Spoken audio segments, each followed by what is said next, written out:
내게로 5, 4, 3 빠져봐 5, 4, 3, 2, 1 touchdown.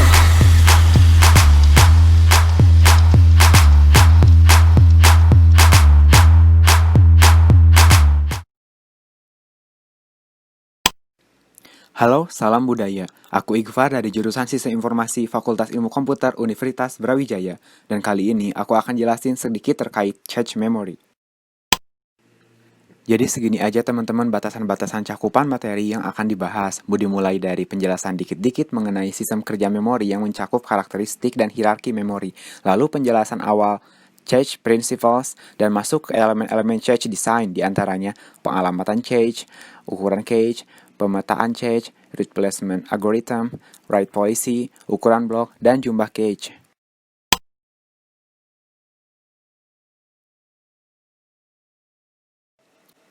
Memori ialah bagian dari komputer sebagai tempat di mana program dan data disimpan untuk kemudian diakses kembali.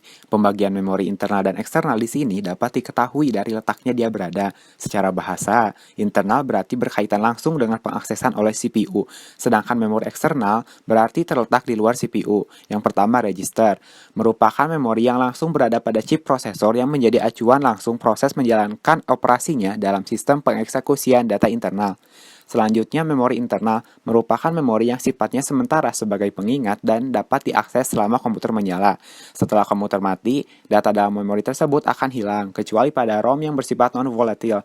Singkatnya, memori internal ini berfungsi untuk menampung seberapa maksimalnya komputer menyimpan data secara bersamaan dalam satu waktu. Karenanya, memori internal terbagi menjadi RAM, ROM, dan cache. Yang ketiga, memori eksternal merupakan memori yang nantinya akan menyimpan data secara tetap dan permanen selama pengguna tidak menghapusnya. Karena berada di luar CPU, data yang akan diakses oleh prosesor akan melalui piranti output dan input menuju hard disk maupun disket. Sebelum pada karakteristik, elemen yang menjadi dasar dari sebuah memori ialah sel memori itu sendiri yang memiliki kemampuan semi-stabil yang digunakan dalam menginterpretasikan bilangan biner.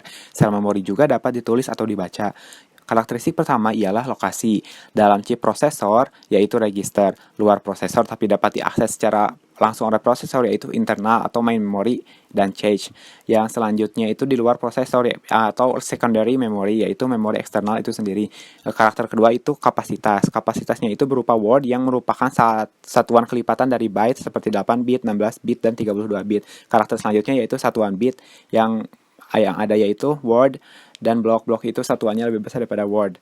Selanjutnya itu metode akses. Yang pertama ada sequential access, yaitu merupakan suatu metode dengan membagi-bagi memori menjadi banyak record. Oleh karenanya informasi pengaksesan harus lebih spesifik lagi, contohnya pada pita magnetik. Selanjutnya ada direct access yang terdapat mekanisme shared, write, or read untuk pengaksesan alamat berupa blok dan record, contohnya ialah disk. Yang selanjutnya ada random access yang akan memilih lokasi pada suatu lokasi atau blok secara acak dengan memberi alamat secara langsung, contohnya ialah main memory.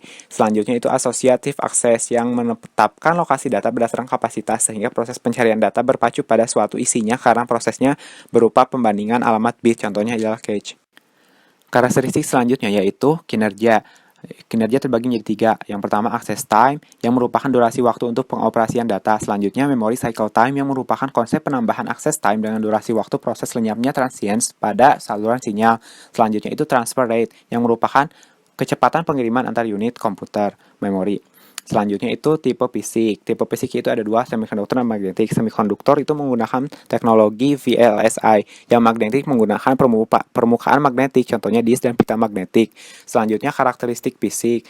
Pertama ada volatile, yaitu data akan hilang ketika komputer tidak ada listrik, contohnya itu memori dengan permukaan magnetik. Yang selanjutnya non-volatile, yaitu kebalikan dari volatile. Selanjutnya erasable, yaitu berarti memori dapat dilepas dan digantikan. Yang selanjutnya non-erasable, yaitu memori tidak dapat dilepas dan digantikan kecuali dengan membongkar komponen hardware-nya. Yang selanjutnya ada organisasi, yaitu membahas modul-modul memori.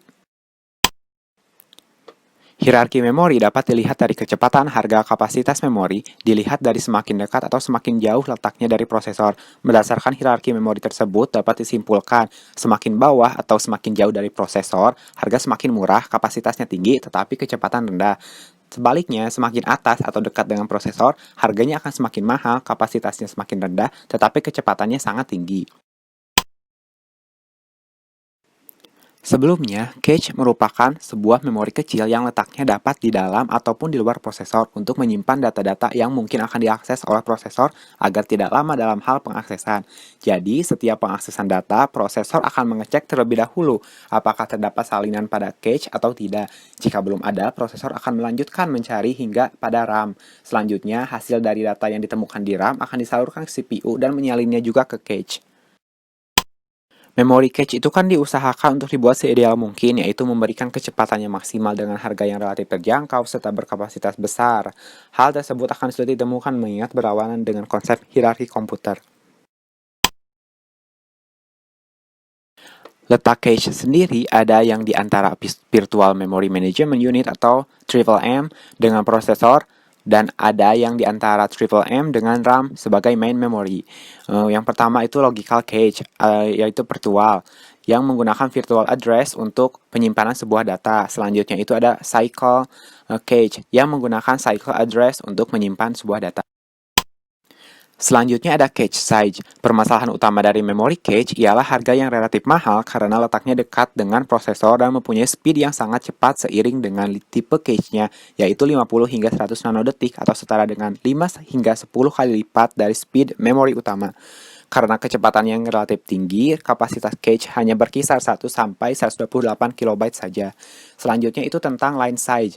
Ketika suatu data disalin dan diletakkan pada suatu blok di cache, data-data sekitarnya ikut diambil dan diletakkan. Lalu penambahan ukuran blok akan terjadi dan menyebabkan rasio hit meningkat berdasarkan prinsip preference dan akan lebih banyak data yang akan diambil dan diletakkan pada cache. Namun jika jumlah data yang terlalu sedikit dibawa pada suatu blok, kemungkinan data yang diakses minim oleh prosesor jika langsung mencari pada cache. Hal tersebut akan menurunkan rasio hit sehingga prosesor akan lebih banyak mencari hingga ke memori utama. Jadi dapat disimpulkan bahwa semakin besar data yang ditransfer, maka semakin kecil ukuran blok yang akan tersedia. Yang kedua, kecilnya ukuran data yang ditransfer ke cache menyebabkan prosesor tidak menemukan data yang dimaksud pada cache. Cache sendiri biasanya terbagi menjadi 3 bagian, yaitu L1, L2, dan L3. Cache yang terletak pada sebuah chip prosesor dinamakan on-chip cache. Yang selanjutnya terdapat cache 1, sedangkan L2 dan L3 cache terletak di luar prosesor, yang selanjutnya disebut dengan off-chip cache. Oleh karena itu, untuk mengakses cache secara eksternal perlu digunakan sebuah sistem bus. Pemetaan merupakan suatu teknik menempatkan data pada blok-blok tertentu. Karena kapasitas memori yang relatif kecil, saluran pemetaan pun lebih kecil dan sederhana jika dibandingkan dengan sistem pemetaan blok memori utama. Pemetaan pada cache sendiri terdiri dari 3 fungsi, diantaranya pemetaan langsung atau direct mapping. Pemetaan ini merupakan suatu teknik dengan cara memetakan blok memori dari data yang ingin diambil pada satu saluran cache saja. Oleh karena itu, alamat data yang ada pada cache akan bersifat tetap karena tempat data sudah menentu. Namun, direct mapping ini menyebabkan hit ratio rendah karena blok data pada memori cache bersifat tetap yang mengakibatkan sering terjadinya transfer data dari atau ke cache. Hit ratio sendiri merupakan rasio dari ditemukannya data pada cache dengan jumlah pengaksesan pada cache. Yang selanjutnya pemetaan asosiatif. Teknik pemetaan yang lebih fleksibel ini sehingga memungkinkan untuk peletakan data secara sembarang pada saluran cache. Dengan demikian, pemetaan ini akan membuat hit ratio relatif tinggi, namun karena data yang diletakkannya sembarang blok, waktu pencarian oleh data prosesor akan cukup lama karena mengalami serangkaian pengecekan data pada setiap tag untuk menemukan blok yang dimaksud. Seperti pada cache 8KB yang akan membutuhkan 1024 x 17 bit random block. Teknik yang ketiga yaitu pemetaan asosiatif SAP yang merupakan teknik penggabungan antara direct dan asosiatif mapping karena mengadopsi kelebihan masing-masing teknik pemetaan tersebut dengan cara membagi cache ke sejumlah set yang di dalamnya terdapat beberapa line. Alhasil, setiap blok lebih fleksibel dengan data menempati beberapa line dan sistem bus antara cache dengan main memory akan lebih sederhana karena jumlah tag yang terbilang sedikit. Selanjutnya ada replacement algorithm yang merupakan suatu pergantian blok ketika ada blok baru yang ingin memetakan suatu data. Pada pemetaan langsung, alamat blok dalam direct mapping bersifat tetap sehingga jika ada blok baru yang akan memetakan pada data pada suatu cache, akan terjadi pergantian blok sebelumnya oleh yang baru karena setiap blok hanya akan menempati satu line. Pemetaan yang selanjutnya pemetaan pada asosiatif dan asosiatif set yang untuk mempercepat suatu speednya maka algoritma implementasikan pada suatu hardware. Nah, dalam hal ini hardware di sini itu hardware tambahan. Ya, ada 4 teknik. Yang pertama ada LRU atau least recently used, dengan cara mengganti suatu blok terdahulu yang sudah tidak berkaitan data-datanya. Yang kedua ada first in, first out atau FIFO, dengan cara mengganti saja blok sesuai urutan waktu masuk dan keluarnya data. Yang selanjutnya ada least frequently used atau LFU, yang dengan menggantikan suatu blok yang ternyata memiliki hit ratio yang kecil. Yang selanjutnya ada random, yaitu dengan cara mengganti line secara acak. Nah, kan data yang diakses oleh prosesor terhadap memori utama akan disalin dan disimpan pada cache. Kemudian data pada memori utama dapat dengan mudah kan diperbarui dan diakses melalui modul input atau output yang menyebabkan data tidak sinkron lagi antara memori utama dengan pada cache. Hal demikian selanjutnya kan akan menyebabkan ketidakvalidan sebuah data. Oleh karena itu terdapat aturan penulisan yang agar menyelesaikan masalah ini. Yang pertama itu pada write through. Write through itu merupakan suatu teknik penulisan langsung pada kedua data, yaitu pada main memory dan pada cache secara bersamaan agar selalu valid.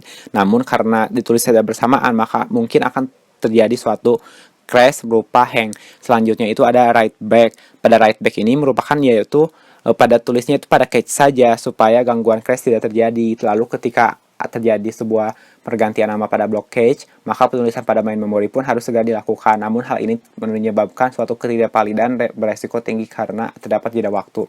Selanjutnya itu karena berdasarkan teknik di atas tuh kan masih belum sinkron, ya masih belum ada kepastian, maka dapat dilakukan hal-hal sebagai berikut, yaitu bus watching with write through, yang merupakan teknik write through pada setiap sistem bus sehingga akan mengontrol setiap terjadinya perubahan operasi tulis. Jadi setiap adanya deteksi penulisan operasi data, cache controller akan melaporkan dan memvalidisasi data tersebut dari memori ke cache dan sebaliknya. Yang selanjutnya itu ada hardware transparency, yaitu merupakan suatu penambahan hardware untuk mendeteksi adanya operasi penulisan pada data yang akan mengecek dan memvalidasinya secara otomatis pada seluruh cache. 시간 10, 9, 8 달려봐 10, 9, 8, 7, 6 내게로 5, 4